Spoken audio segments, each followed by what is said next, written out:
We dismiss history at our peril. Liberty Nation Radio with Mark Angelides. As the November election fast approaches, one of the largest criticisms of Donald Trump was that he gave tax cuts to the rich. Now, did that help or hurt the debt and deficit? Well, that's a question that will be argued before the cameras, before the November election. To help us pass what this really means, we're joined by Liberty Nation's Economics Affairs Editor, Mr. Andrew Moran. Thanks for being here, Andrew.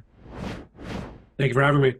So, Andrew, it's all about tax cuts. The arguments that I'm seeing from the talking heads in the media are saying that Donald Trump gave tax cuts to the rich and will continue to do so. This is part of the new platform that's being leaked by associates of Donald Trump or sources familiar with Donald Trump, as I keep reading.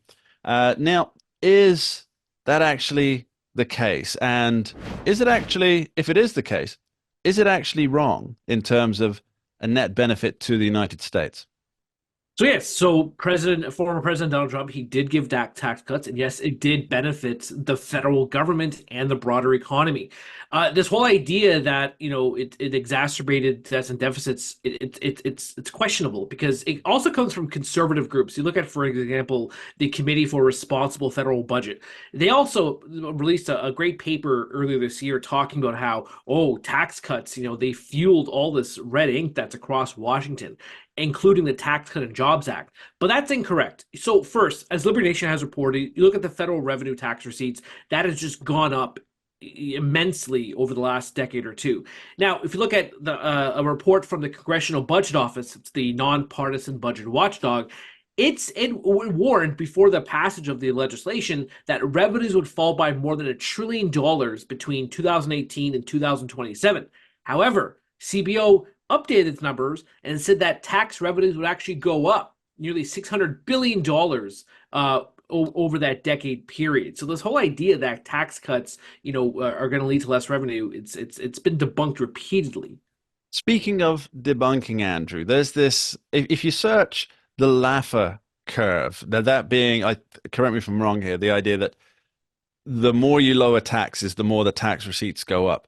If you look across the internet, there's all this talk about how the Laffer Curve is a debunked theory. And then I as I want to do, I delve down the rabbit hole to find out, well, who debunked it? Because we hear this language a lot, don't we, about it's been debunked. Well, who's it been debunked by? That's the big question. And it seems that the biggest debunker of all was former President George W. Bush, who called it something along the lines of voodoo economics. And so you've got all these left-leaning outlets claiming George W. Bush as the paragon of economic insight and theory. Now, I don't think that's right. What's the deal with the Laffer Curve?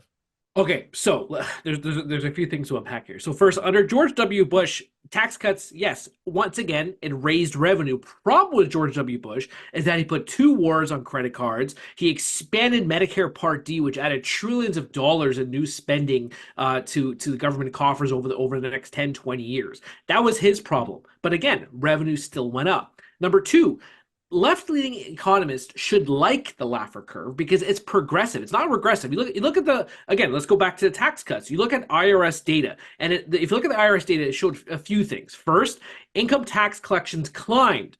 2, the share of income taxes paid by the wealthiest in society surged. The share of taxes paid by the bottom 50% declined. So these are things that left-leaning economists, individuals should like. The wealthy society are paying their fair share. Millionaires pay at least 40% of all income taxes in the United States. That's a positive according to left-leaning dogma. Now with the Laffer Curve, the whole point of Laffer Curve is to find an optimal rate that balances raising revenue for the government and stimulating economic activity. Those Trump tax cuts prove that there's an optimal rate of whatever the figures was for those different demographics. What you should, however, complain about is how inflation arbitrarily lifts you into higher tax brackets, even though you're earning less because inflation eats your lunch. But I guess that's a different topic for another. It's the unspoken sin, isn't it? That people don't realize that inflation, well, we may be earning more money to to counteract this kind of essentially it's a balancing act, isn't it? And so you've got your wages seem to be going up.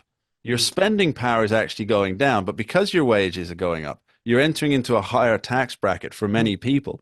Mhm. And Nigel Farage, the gentleman behind the Brexit movement in the United Kingdom, he made a very interesting point recently that all these middle income jobs are now in the 40p tax bracket in the UK. And before, many years ago, it was around 1 million people who were in the 40% tax bracket. But under the conservative Tory government of the last 15 years, now it's up to 8 million people who are in that bracket. And it's not as though they're actually any better off because, as you point Mhm. out, inflation, reduced spending power.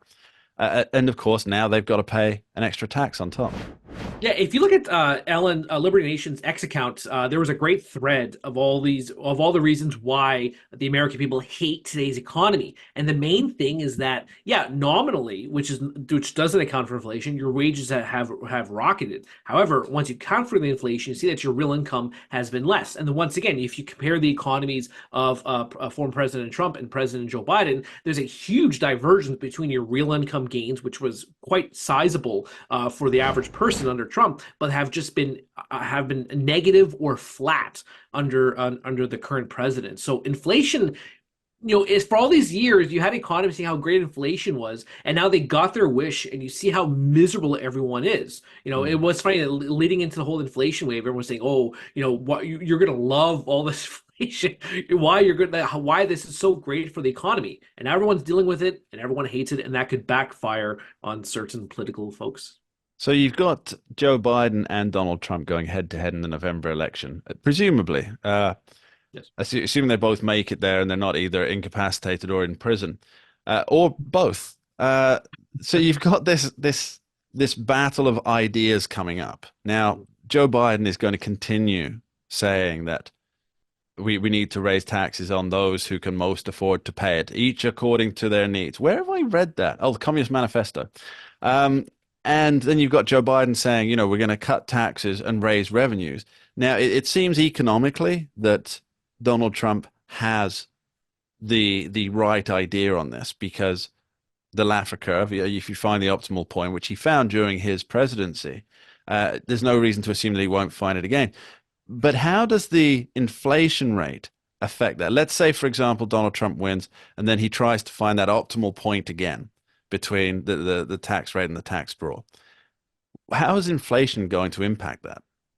Well, once again, as we just finished discussing, excuse me, discussing, depending on where inflation is, your tax brackets are going to go up. But under the Trump tax cuts, if they are extended, then of course your tax bracket will stay the same. The problem, however, is that where inflation is going to be. Now, you see this reacceleration in the overall inflation rate and certain pockets of the economy. Therefore, under Trump, you could see actually another increase in the inflation rate. Some economists I've spoken to say that the CPI could be around 4 to 5% by next year. That's quite a reasonable forecast if you look at some of the latest numbers. Not just if you're moving oil prices out of the equation, which has been a large factor in the reacceleration of inflation, services has been another massive thing. And then if you want to circle back to labor, that's also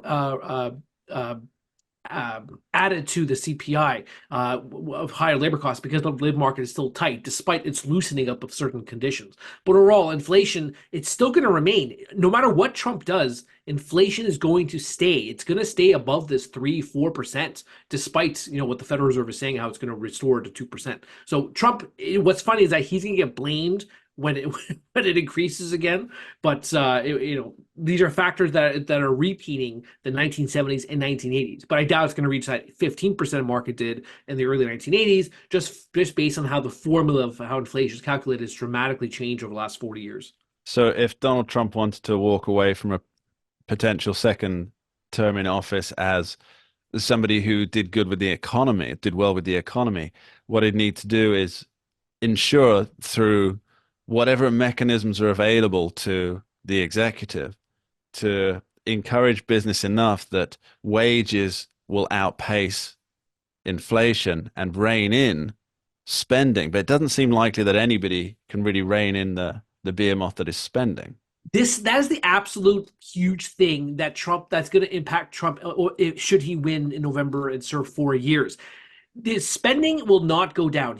During his campaign, he has not addressed spending whatsoever. Even on Social Security, his whole idea is just, if you stimulate the economy enough, you're going to get all this higher payroll tax revenue. That's not that ship has sailed. The U.S. government, even though it's going to be impossible because of all the mandatory spending counts for about at least 2/3 of overall spending. Nothing is going to get done. The Republicans under Trump, they're not going to slash spending, so you're going to have this above trend inflation, and people are still going to hate the economy because inflation is eating all their income gains. Should Trump stimulate the economy through more tax cuts? The stable economic ship has sailed. Andrew Moran, thanks ever so much. Thank you for having me. We dismiss history at our peril. Liberty Nation Radio with Mark Angelides.